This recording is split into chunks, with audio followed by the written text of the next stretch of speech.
Hello साथियों, जय हिंद। कैसे हैं आप? मैं प्रमोद, आपका यूपी बोर्ड प्रमोद सर में आपका बहुत बहुत हार्दिक स्वागत एवं अभिनंदन करता हूं।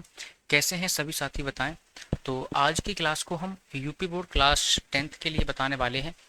और लास्ट क्लास में हम वास्तविक संख्याएं यानी एक्सरसाइज 1.1 पढ़ रहे थे। और हमने वास्तविक संख्याओं में लासा और मासा को जाना। और एक फॉर्मूला हुआ करता था हमारा, पहली संख्या गुणा दूसरी संख्या बराबर लासा गुणा मासा। हमने उसको भी पढ़ा। उसके बाद हमने कुछ जांच करने वाले प्रश्न थे कि 6 की पावर n क्या कभी 0 पर समाप्त हो सकती है। हमने वो वाले प्रश्न पढ़े।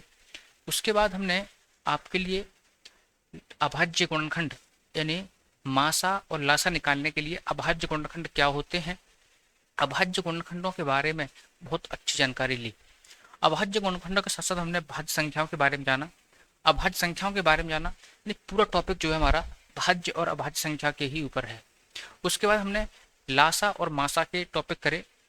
और आज हम लास्ट क्लास है, आज हमारी एक्सरसाइज 1.1। हमारी जो एक्सरसाइज है ये 1.1 है। और आज ये हमारी एक्सरसाइज 1.1 खत्म हो जाएगी बहुत ही अच्छे तरीके से। कल की क्लास में हम आपके लिए लेके आएंगे 1.2, जिसमें परमेय और अपरमेय पढ़ेंगे भाई, ठीक है। तो सबसे पहले हम बात करते हैं, एक हमारे एग्जाम में ऐसा भी प्रश्न आता है लैंग्वेज वाला। देखिए, प्रश्न देखने में आपके लिए बड़ा लग रहा होगा, मगर इसकी केवल भाषा है, सवाल में कुछ नहीं है। मैं फिर बोल रहा हूँ, सवाल में कुछ नहीं है, केवल और केवल इसकी भाषा दे रखी है। हमें इसकी भाषा पर ज़्यादा जोर नहीं देना है। हमें ज़्यादा इसकी क्या पकड़ना है, इसकी जो इसमें अंक लिखे हुए हैं। देखिए, सवाल बहुत बड़ा है, देखने में बहुत छोटा है, सॉरी देखने में बड़ा है, मगर इसका सॉल्यूशन जो है बहुत ही छोटा है। अगर यूपी बोर्ड की परीक्षा में अगर ये प्रश्न आया आपके एग्जाम में, तो यहाँ से ये प्रश्न आपका कम से कम मैं बात करूँ तो 5 नंबर का प्रश्न यहाँ से बनेगा। देखिए सवाल क्या है, पहले सवाल पढ़ लेते हैं। सवाल है किसी खेल के मैदान में, और ये सवाल आपके एनसीईआरटी बुक में 100% मिल जाएगा, ठीक है। आपके पास चाहे कोई सी बुक है, चाहे कोई सी बुक है यूपी बोर्ड के लिए, ये प्रश्न आपके लिए एक्सरसाइज 1.1 में मिल ही जाएगा, ठीक है। देखिए सब क्वेश्चन क्या है, कह रहे हैं कि किसी खेल के मैदान के चारों ओर एक वृत्ताकार पथ है। यानी एक खेल का मैदान है, और जो खेल का जो मैदान है उसके चारों तरफ एक वृत्ताकार पथ है, ठीक है सर। इस मैदान इस मैदान में एक चक्कर लगाने में सोनिया को 18 मिनट लगते हैं। यानी जो वृत्ताकार मैदान है, एक सोनिया को 18 मिनट लगते हैं। यानी एक वृत्ताकार मैदान का एक चक्कर लगाने में पूरा उसे 18 मिनट लगते हैं। आगे सवाल कह रहे हैं कि जबकि इसी मैदान का एक चक्कर लगाने में 12 मिनट लगते हैं। जबकि इसी मैदान का एक चक्कर लगाने में 12 मिनट लगते हैं। किसको लगते हैं? देखिए, जबकि इसी मैदान का एक चक्कर लगाने में, यह रवि होगा, ठीक है, रवि को 12 मिनट लगते हैं। मान लीजिए वे दोनों एक ही समय पर, एक ही स्थान और एक ही समय पर चलना प्रारंभ करके एक ही दिशा में चलते हैं। कितने समय बाद वे पुनः प्रारंभिक स्थान पर मिलेंगे? यानी प्रश्न का मतलब क्या है? प्रश्न है ऐसे, जैसे हमारे पास एक वृत्ताकार मैदान है, मैं इसको एक वृत्ताकार मैदान मानता हूं।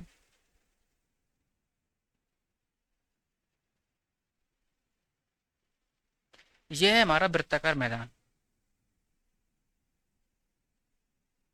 ठीक है सर। ये वृत्ताकार मैदान है और दो व्यक्ति हैं, और दोनों व्यक्ति एक ही स्थान से एक ही समय पर चलते हैं। यानी कहने का मतलब यह है, यहां से उन लोगों ने चलना स्टार्ट किया और वापस ही इस स्थान पर कितने समय बाद मिल जाएंगे, यानी इस समय पर मिल जाएंगे। यानी दो व्यक्ति हैं, पहले सोनिया को लगते हैं 18 मिनट। यानी एक व्यक्ति सोनिया है,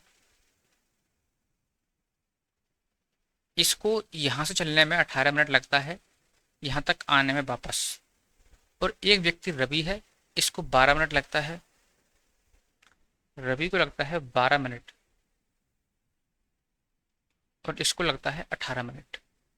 अब कह रहे हैं दोनों एक ही स्थान पर और एक ही समय पर चलते हैं, यानी दोनों इस जगह से चलते हैं और फिक्स समय पर चलते हैं, यानी जितने समय सोनिया चली है उतने ही समय रवि चला है। ठीक है, मगर कारण क्या है कि सोनिया 18 मिनट में चक्कर लगा पाती है उसका पूरा, और रवि लगाता है 12 मिनट में, यानी रवि की स्पीड जो है तेज है। ठीक है, तो पुनः इस स्थान पर कब मिलेंगे, यानी वापस दोनों पुनः स्थान पर कब मिलेंगे, यानी वापस कब मिलेंगे। तो देखिए भाई स्टार्ट करते हैं सॉल्व इसको, सवाल के लिए हल करें। देखिए वृत्ताकार पथ है और मैदान को सोनिया को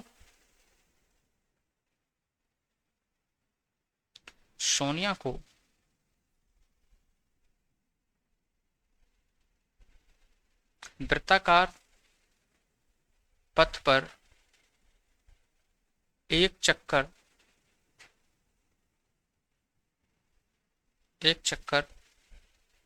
पूरा करने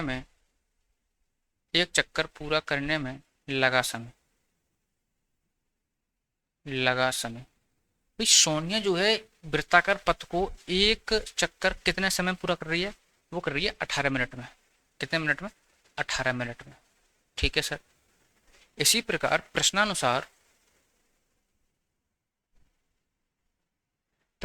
रवि को वृत्ताकार पथ पर एक चक्कर पूरा करने में लगा समय भाई क्या समय है? 12 मिनट। क्या है सर? 12 मिनट। यानी एक है हमारी सोनिया और एक है हमारी रवि, दोनों को एक ही दिशा में एक ही समय पर और एक ही स्थान से चलना प्रारंभ करते हैं। सोनिया को 18 मिनट लगते हैं, रवि को 12 मिनट लगते हैं। इसका मतलब ये है, अब प्रश्न हमें पूछ रहा है कि दोनों दोनों कितने समय बाद वे पुनः प्रारंभिक स्थान पर मिलेंगे, यानी कितने समय बाद वो आपस में मिल जाएंगे। भाई देखिए रवि की स्पीड ज़्यादा है और सोनिया की स्पीड कम है। ये पता है जब दोनों स्पीड से भाग रहे हैं तो एक समय ऐसा आएगा जहां पर वे दोनों मिल जाएंगे। मिलने का मतलब है कि जैसे ही यहाँ पर रवि आएगा मान लीजिए, और रवि तेज चल रहा है, सोनिया धीरे चल रही है, तो इसका मतलब ये है कि एक समय ऐसा आएगा कि ये आपस में अवश्य मिलेंगे। अवश्य मिलने का मतलब है कि जैसे ही एक पीछे भाग रहा है, एक तेज भाग रहा है, एक धीरे भाग रहा है, तेज भागने वाला दोबारा से उसको पकड़ लेगा। ठीक है, तो वही पूछ रहा है कितने समय बाद। तब तब अब इसकी सर ट्रिक क्या है? देखिए ऐसे प्रश्न जब भी आए कि ऐसे वाले एक वृत्ताकार पथ पर एक मैदान में सोनिया को इतने मिनट लगते हैं, तो वे एक दूसरे को कितने समय बाद पकड़ लेंगे या कितने बाद मिलेंगे, तो इस सवालों में 100% हम निकालते हैं लासा। इनमें क्या निकालते हैं? लासा। तब तब तब वे वे पुनः प्रारंभिक स्थान पर मिलेंगे मिलेंगे बराबर, यानी 18 का और 12 का निकाल दो भाई, क्या? एलसीएम। इनका एलसीएम ही क्या होगा? वे एक दूसरे पर, यानी इनका समय होगा मिलने वाला। भाई 18 का और 36 का 18 का और 12 का निकालो लासा। कितनी बार कटेगा? 2 बार कटेगा। 2 ने 18, 2 6 12। सर 9, 2 3 6। सर 3 से काट दो, 3 3 9, 3 एकम 3। सर 3 एकम 3। ठीक है, यानी इनका लासा आ गया 2 दूनी 4, 4 3 12, 12 3 36। यानी इनका जो लासा है वो आ गया 36, इनका लासा जो है वो आ गया 36, यानी हमारा एलसीएम जो है 36 आ गया। तो वो 36 मिनट बाद अतः अतः वे 36 मिनट बाद पुनः पुनः स्थान पर मिलेंगे। पुनः स्थान पर मिलेंगे। ये हमारा आ गया आंसर, यानी कितने समय बाद? 36 मिनट बाद वे एक दूसरे को मिल जाएंगे। ठीक है भाई, ये सवाल 100% आपके एग्जाम में 5 नंबर का यूपी बोर्ड की परीक्षा में यहाँ से बनता है। ठीक है, 5 नंबर का सवाल यहाँ से आपकी यूपी बोर्ड की परीक्षा में यहाँ से बनता है भाई। ठीक है, तो इस सवाल को आप अच्छे से कर लें। एक सवाल और है, लास्ट सवाल बचा है, उसके बाद हमारी प्रश्नावली बहुत अच्छी तरीके से समाप्त हो जाती है। ठीक है। हाँ, देखिए अगला सवाल देखते हैं। आप इसका स्क्रीनशॉट ले सकते हैं, फिर अपना आराम से आप इसकी फेर बना सकते हैं। ठीक है।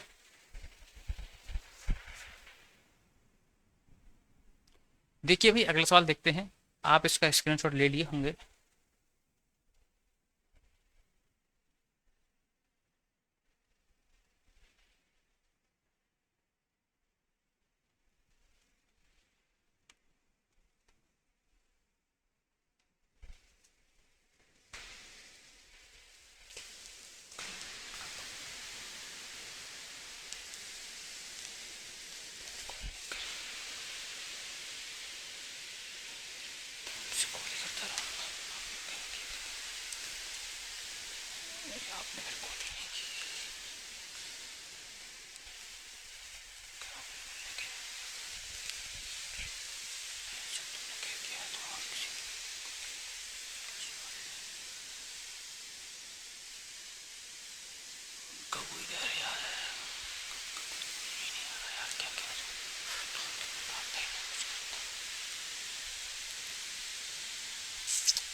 अगला सवाल देखते हैं भाई।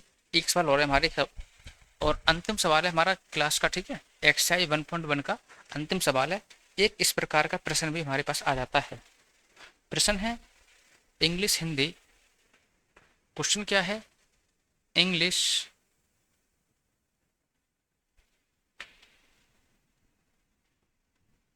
हिंदी, इंग्लिश हिंदी तथा गणित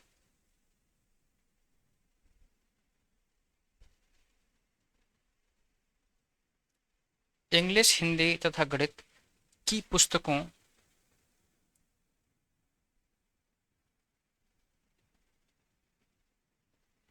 को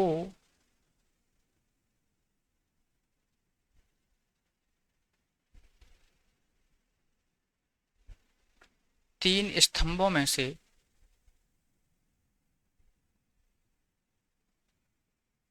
इस प्रकार से रखना है।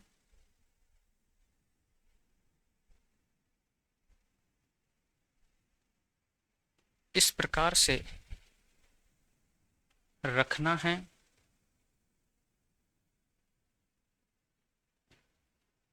रखना है कि विषय की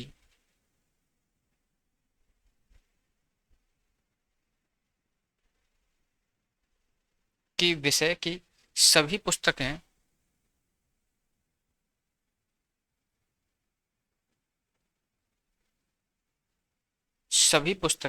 समान ऊंचाई के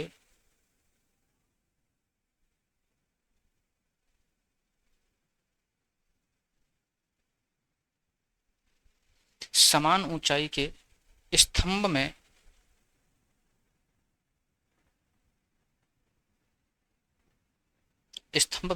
रखी जानी है।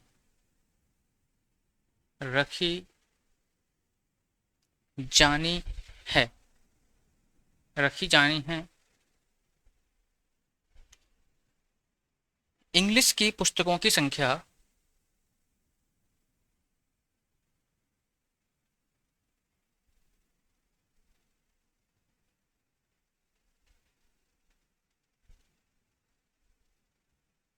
देखिए इंग्लिश की पुस्तकों की संख्या है 96, हिंदी की पुस्तकों की संख्या हिंदी की जो पुस्तकों की संख्या जो है वो 240 है, तथा गणित की पुस्तकों की संख्या गणित की पुस्तकों की संख्या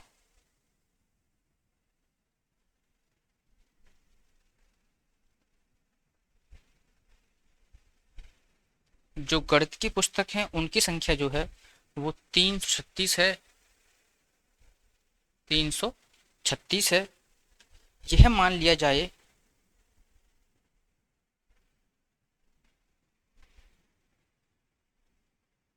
यह मान लिया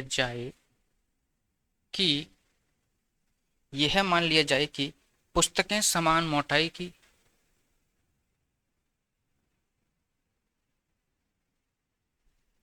समान मोटाई की,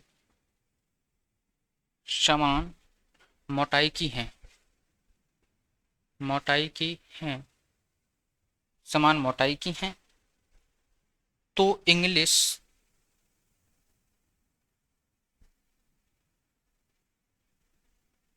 इंग्लिश, हिंदी, हिंदी, गणित, गणित की पुस्तकों, की पुस्तकों के स्तंभों की संख्या क्या होगी। देखिए दोस्त, ये सवाल है। सवाल थोड़ा लिखने में बड़ा है, ठीक है। मैंने पहले ही कहा था, सवाल देखने में, लिखने में और पढ़ने में बड़े होंगे, मगर इनका सॉल्यूशन जो होगा वो थोड़ा सा होगा। कितना होगा? बहुत थोड़ा सा होगा, ठीक है। कल से मैं क्या करूँगा, मैं सवाल को यहाँ लिखूंगा नहीं। कल से मैं सवाल को आपको या तो एनसीईआरटी बुक का फोटो यहाँ डला दे करूँगा, ठीक है, या फिर मैं टाइप करूँगा सवालों को, ठीक है। जो लिखने में समय हमारा खराब हो रहा है, ये आगे से अब नहीं होगा हमारा, ठीक है। हाँ, बिल्कुल, जो सवाल होंगे मैं यहाँ आपके लिए टाइप कर दूंगा, यहाँ आपके लिए दिख जाया करेंगे। बात करते हैं सर, ऐसा सवाल भी हमारे एग्जाम में आता है। देखिए, जब भी हमारे पास इस प्रकार के सवाल आए तो आप तुरंत समझ जाना कि ये सवाल जो है 100 में 99% ये सवाल में वास्तविक संख्या यानी एक्सरसाइज 1.1 से ही है। क्योंकि क्योंकि ऐसे सवाल जो पूछेगा कि 96 हिंदी, 240 गणित की और 336 संख्या गणित की हैं, ठीक है, तो मान लीजिए कि पुस्तकों की संख्या मोटाई है, तो इंग्लिश, हिंदी, गणित की पुस्तकों के स्तंभ की संख्या ज्ञात करो। इन सवालों में आप 100 में 100% या तो लासा निकल पाएगा या फिर मासा निकल पाएगा।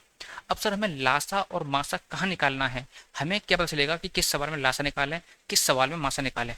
तो देखिए दोस्त, मैं आपके लिए नोट करके लिखा देता हूँ। नोट, नोट का मतलब, नोट का मतलब है दोस्त कि आपके लिए ये बात याद रखनी है। अगर आपसे, अगर दौड़ वाले सवाल आ जाएं, दौड़ वाले सवाल, दौड़ वाले सवाल जो इससे पहले सवाल आया था, उसमें हम निकालेंगे एलसीएम, जो कि मैंने करा दिया है आपके लिए, ठीक है सर। नोट नंबर फर्स्ट है। नोट नंबर सेकंड क्या है? अगर अगर आपसे क्वेश्चन में ज्यादा से ज्यादा पूछे, ज्यादा से ज्यादा, ज्यादा से ज्यादा, अधिक से अधिक या बड़ी से बड़ी, बड़ी से बड़ी, तो आपके लिए निकालना है एचसीएफ यानी मासा। और आपसे पूछे छोटे से छोटा, छोटी से छोटा, छोटे से छोटा या छोटी से छोटी, छोटी से छोटी या कम से कम, कम से कम, तो उस कंडीशन में निकालना है हमें लासा। यानी पहला क्या है, अगर दौड़ वाले सवाल आ जाए, रनिंग वाले, कि एक वृत्ताकार पथ है, कि दो धावक हैं, दोनों एक एक 12 मिनट में एक पार कर, एक 12 मिनट में उस वृत्ताकार पथ पर वापस आता है, एक 16 मिनट में आता है, तो उस कंडीशन में निकालना है लासा। अगर ज्यादा से ज्यादा दे रखा हो, बड़ी से बड़ी संख्या निकालनी हो या बड़े से बड़े मान निकालना हो, लिखा हुआ आएगा उसमें बड़ी से बड़ी, तो उस कंडीशन में हमें मासा निकालना होता है। और छोटे से छोटे आ जाए, कम से कम आ जाए या फिर दौड़ वाला आ जाए, तो हमें लासा निकालना होता है। सर, ये तो हम समझ गए कि अगर बड़े से बड़े आया तो हम निकालेंगे मासा, छोटे से छोटे आया तो हम निकालेंगे लासा। अगर प्रश्न में दौड़ दे रखा है, रनिंग वाले सवाल कि दौड़ हो रही है, उसमें निकालेंगे लासा। मगर सर, इसमें क्या निकालेंगे? सवाल पढ़िए, इंग्लिश, हिंदी तथा गणित की पुस्तकों को 3 स्तंभों में इस प्रकार से रखा जाता है। यानी गणित हमारी 3 पुस्तक हैं और उन्हें 3 स्तंभों में रखा जाता है। 3 स्तंभों यानी पहला स्तंभ, सेकंड स्तंभ और थर्ड स्तंभ। इस प्रकार रखा जाता है कि विषय की सभी पुस्तकें समान ऊंचाई के स्तंभों में रखी जानी है। यानी जो हमारी पुस्तकें हैं, उनकी जो ऊंचाई है वो बराबर होनी चाहिए। यानी किसी की ऊंचाई ज़्यादा नहीं होनी चाहिए, यानी जितनी ऊंचाई पहली की है उतनी ही ऊंचाई सेकंड की होनी चाहिए और उतनी ही ऊंचाई हमारी थर्ड की होनी चाहिए, यानी तीनों की ऊंचाई हमारी बराबर होनी चाहिए। जैसे ही बराबर का शब्द आया, जैसे ही बराबर का शब्द आया कि समान ऊंचाई की स्तंभ में रखी जानी है। इंग्लिश की पुस्तकों की संख्या 96, हिंदी की 240, गणित की 336 है। यह मान लिया जाए कि पुस्तकें समान मोटाई की हैं, यानी जो पुस्तकें हैं वो समान मोटाई की हैं, यानी जितनी मोटाई इस पुस्तक की है उतनी ही मोटाई उस पुस्तक की है और उतनी ही मोटाई इस पुस्तक की है। यानी जब तीनों की मोटाई इक्वल है यानी बराबर है, तीनों की मोटाई बराबर है, तो इसका मतलब है कि 100 में 99% सर इस सवाल में हमसे मासा निकालना पड़ेगा, क्योंकि जब उनकी मोटाई ही समान कर दी, उनकी ऊंचाई ही समान कर दी, जैसे ही समान का चिन्ह आया, समान ऊंचाई और समान मोटाई, समान ऊंचाई और समान मोटाई, समान मोटाई, जैसे ही समान मोटाई और समान ऊंचाई का जैसे ही आया, उस कंडीशन में हम 100 में 99% HCF निकालेंगे। क्या निकालेंगे भाई? एचसीएफ निकालेंगे। तो कह रहा है इंग्लिश, हिंदी, गणित की पुस्तकों के स्तंभों की संख्या क्या होगी, यानी अगर हम इनका मासा निकाल दें तो टोटल संख्या आएगी हमारी क्या निकल के, फिर तो हमारी टोटल संख्या निकल के आएगी कि पुस्तकें टोटल कितनी है। ठीक है, टोटल पुस्तकों की ऊंचाई कितनी है। अगर हम उन पुस्तकों की ऊंचाई को हर एक पुस्तक से डिवाइड कर देंगे तो टोटल पुस्तकों के स्तंभ की संख्या निकल के आएगी। देखिए जैसे हल करते हैं यहाँ से, 96,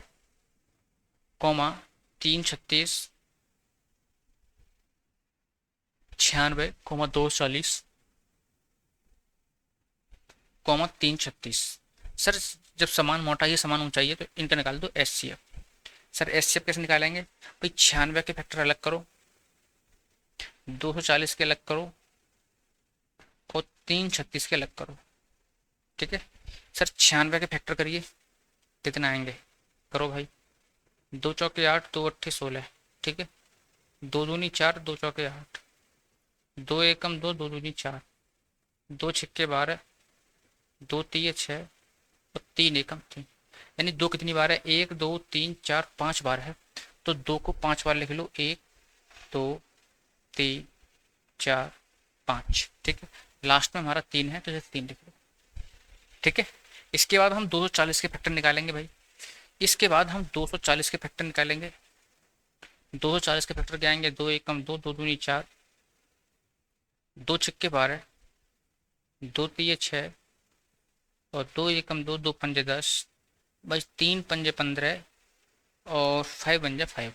यानी 2 कितनी बार है? 4 बार है, तो भाई 2 को 4 बार लिख लो, 2 को 4 बार लिख लो, बाकी 3 बचा और बचा 5। ठीक है सर, अब लिख लीजिए 336 के मल्टीपल फैक्टर क्या होंगे?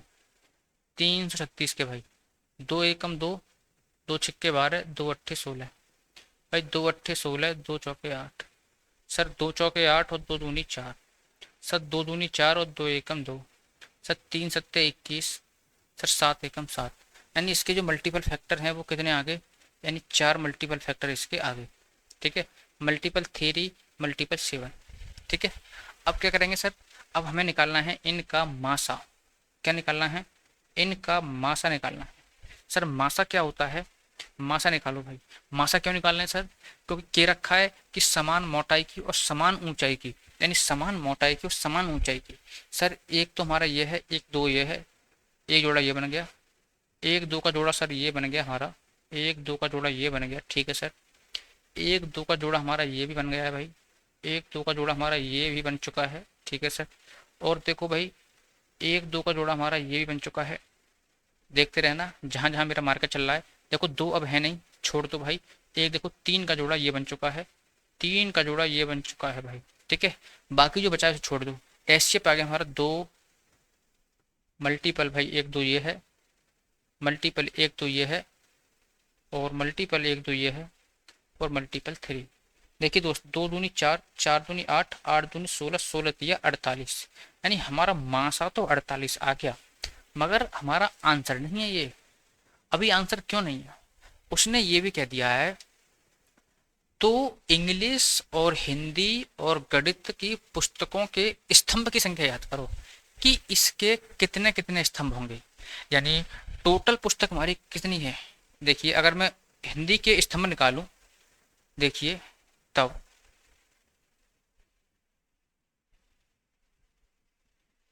हिंदी की किताब कितनी है, हिंदी किताब है 96। अगर हिंदी के कुल स्तंभ, हिंदी के कुल स्तंभ, कुल स्तंभ कितने होंगे सर? 96 बट्टे 48 से भाग कर दो, क्योंकि अलग अलग निकला रहा है कि गणित की पुस्तक के, हिंदी की पुस्तक के और इंग्लिश की पुस्तक के स्तंभ की संख्या ज्ञात करो। भाई देखिए पुस्तकें हैं कितनी टोटल? 96। अगर हम टोटल पुस्तकों को अगर मासा से डिवाइड कर देंगे तो हमारे कुल स्तंभ आ जाएंगे। देखो 48 एकम 48, 48 दूनी 96, यानी हिंदी के जो कुल स्तंभ आगे वो आगे 2। इसी प्रकार से मैं बात करूं इंग्लिश के, अंग्रेजी के कुल स्तंभ कितने होंगे? देखिए अंग्रेजी के कुल स्तंभ कितने होंगे? भाई अंग्रेजी की कुल संख्या कितनी है? 240। भाई 240 पुस्तकें, इसको कुल मासा से डिवाइड कर दो। किससे? मासा से डिवाइड कर दो। 48 एकम 48, 48 कितनी हो जाएगा? ये जाएगा हमारे पास 48 पंजे, 48 पंजे, यानी 48 पंजे बिल्कुल, यानी अंग्रेजी के स्तंभ की संख्या आ गई हमारी 5। इसी प्रकार निकालेंगे हम किसकी?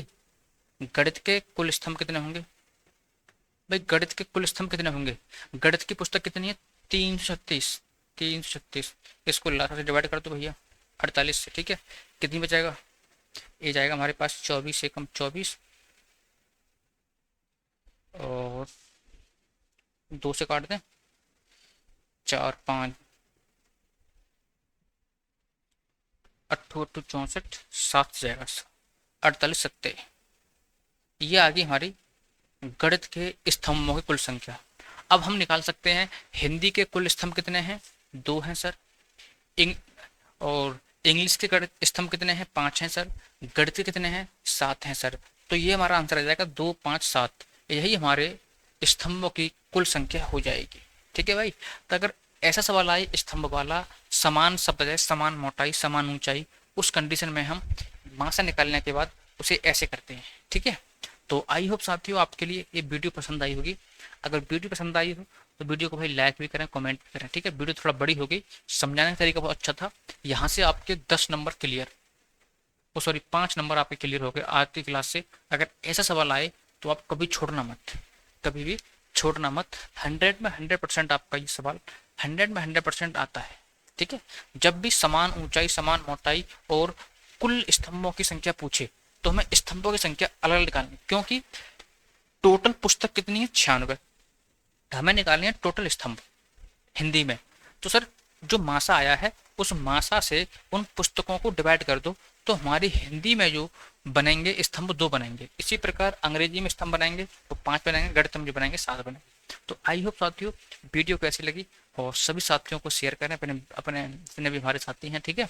और यूपी बोर्ड की परीक्षा के लिए बहुत अच्छे तरीके से तैयारी करें। तो कल मिलते हैं साथियों नेक्स्ट वीडियो में। आज के लिए भाई इतना ही काफ़ी है। थैंक यू भाई सो मच। ठीक।